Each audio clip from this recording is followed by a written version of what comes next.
இன்பம் மாதிரி ஆகி போச்சுடா. இந்த 10 செகண்ட் தான் இருக்கு.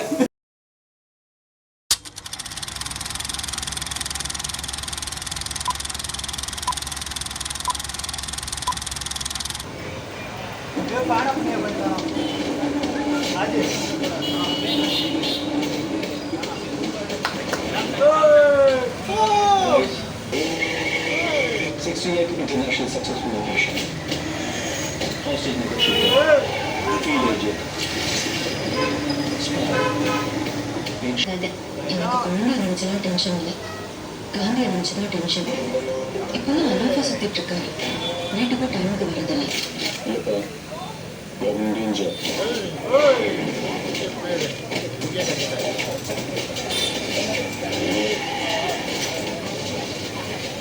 இது வரைக்கும் நிறைய பேர் காந்தி வேஷம் போட்டு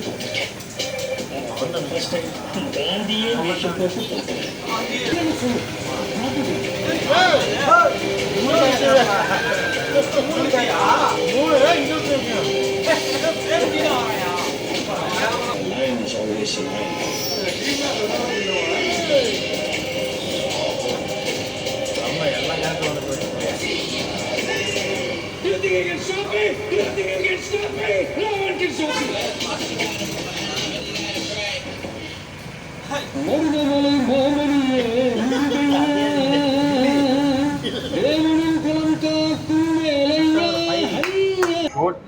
ட்ரைலர் விட்டுருக்காங்க, பார்த்துருப்பீங்க. எப்படி இருக்கு? வேறு லெவல் பிரதர். நான் இப்போ தான் ரொம்ப நாள் கழிச்சு நம்ம விஜய் படம் பார்க்குற மாதிரி இருக்குது. இப்போ தான் ஒரு 3 விஜய் காட்டுறாங்க, நல்லா இருக்குது. ட்ரைலர் பார்க்குறது வேறு லெவல் செம்மையாக வந்திருக்கு. யுவன் சங்கர் ராஜா பேக்ரவுண்ட் மியூசிக் செம்ம பக்கா. அந்த டிஐஜி மட்டும் இன்னும் கொஞ்சம் பண்ணுவாங்கன்னு நினைக்கிறேன் படம் வரத்துக்குள்ளே. பார்க்கலாம். டிஐஜி மேலே தான் நம்பிக்கை வச்சுருக்கோம். டிஐஜி இன்னும் கொஞ்சம் இம்ப்ரூவ் பண்ணால் நல்லாயிருக்கும் அப்படின்னு.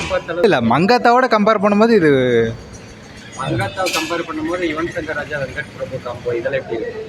இது நியூட்ரா இல்லை, ஸ்க்ரீனில் பார்த்தா தான் தெரியும். அப்படிங்களா? ஆமாம். அளவுக்கு ட்ரைலர் இருந்துச்சா? இருக்குது எனக்கு இருக்குது. யுவன் சங்கர் ராஜா அவர் பேக்ரவுண்ட் மியூசிக் செம்மையாக போட்டு வச்சுக்கிறார், நல்லா தான் இருக்குது. நீங்கள் எதிர்பார்த்த அளவுக்கு இருக்கா ட்ரைலர்? இல்லை அவசரமாகவே வந்திருக்கு, எக்ஸ்பெக்டேஷனோட மேலே இருக்குது. அதான் போஸ்டரில் காமிச்சது எல்லா சீன்ஸுமே இதுலேயும் படத்துலையும் காமிச்சிருக்காங்க, நல்லா இருக்குது. இந்த ட்ரைலர்லேயே காமிச்சிருக்கப்போ நல்லா தான் இருக்குது. விஜயோட விண்டேஜ்லேருந்து இப்போ வரைக்கும் எல்லாமே வந்திருக்கு. அந்த எனக்கு தெரிஞ்ச அந்த ஜெமினிமேன் ஒரு இங்கிலீஷ் படம் இருக்குது, அந்த படத்துலையும் இதே மாதிரி தான் இருக்கும். கிட்டத்தட்ட அது மாதிரி இருக்குது. படம் அது வெளியாக தான் தெரியும், நம்ம அதுக்கு முன்னாடி இது பண்ண முடியாது. அதுலேயும் டிஐஜி பண்ணி அவங்க தான் பண்ணியிருப்பாங்க அதை. அதனால் பார்க்கலாம், எதிர்பார்க்கலாம் எப்படி இருக்குதுன்னு. ஸ்டண்ட்டு சொல்ல வேணும். ஸ்டண்ட்டு டான்ஸை பற்றிலாம் விஜய் பற்றி கேள்வியே கேட்கக்கூடாது. ஏன் இதுக்கு முன்னாடி 3 கேரக்டர் பண்ணது இல்லையா? டேய் மெர்சல்லே பண்ணிட்டாரா நீ வேற. மெர்சல்ல 2 விஜய், அப்பா விஜய் ஒருத்தர். ஏன் அதே மாதிரி தான் இதுவோ, வேறு ஒன்றும் இல்லை. நல்லா இருக்குது.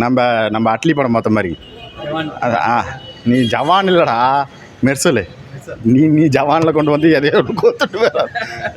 வெங்கட் பிரபுவும் விஜய் மிக்ஸ் ஆன மாதிரி தான் இருக்குது. அப்படிங்களா? ஆமாம், கமர்ஷியலாக தான் இருக்குது. எல்லா கேரக்டரும் காட்டுறாங்க. எல்லா கேரக்டரும் காட்டுறாங்க, நல்லா இருக்குது. நான் எதாவது மிஸ் பண்ணிடுறான்னு நினச்சேன். பார்த்தா இப்போ மோகன் தான் வில்லன் மாதிரி தெரியுறாரு. அவர் ரொம்ப நாள் கழிச்சு இந்த லுக்கில் வர்றாரு. ஹைராவில் இருந்தாரா இந்த லுக்கில், அதே லுக்கில் கொஞ்சம் சால்ட் அண்ட் பெப்பர் லுக்கில் இருக்குது. நல்லா இருக்குது பார்க்குறப்ப. நைலா இருக்காங்க, ஸ்னேகா இருக்காங்க. ஸ்னேகாவை காட்டுறாங்க, அப்புறம் லைலா, இவங்கெல்லாம் காட்டுறாங்க, நல்லா இருக்குது. கண்டிப்பாக எல்லாத்துக்குமே பிடிக்கும். அது நல்லா இருக்குது. மறுபடியும் அந்த கில்லி ஸ்டைலுக்கு போகிறாரு. அந்த மருதமான மகனி முகையா அந்த மாதிரி வர்றாரு. அது நல்லா இருக்குது, அது பார்க்குறப்ப இன்ட்ரெஸ்டிங்காக இருக்குது. அதுக்கப்புறம் யுவன் சங்கர் ராஜா மியூசிக் சரியாக இல்லைங்கிறாங்க ஆடியன்ஸு. ட்ரைலரை பார்க்கும்போது எப்படி இருக்குது மியூசிக்? அது எப்படி சொல்கிறது, எல்லாம் ஆஷா கேட்டு கொஞ்சம் சாஃப்ட் மெலடியே கேட்கும்போது எல்லாத்துக்கும் அப்படி தான் இருக்கும். கேட்க எல்லாத்துக்கும் பிடிக்கலாம். எனக்கு பிடிச்சிருந்தது, மற்றவங்களுக்கு எப்படின்னு தெரியாது. உங்களுக்கு சாட்டிஸ்ஃபைட்? எனக்கு சாட்டிஸ்ஃபை தான். ஆஸ் ஏ தளபதி ஃபேனா நான் சாட்டிஸ்ஃபேஷன் தான். தேங்க்யூ. மறக்காம சர்ப்ரைஸ் பண்ணுங்க. தேங்க்யூ.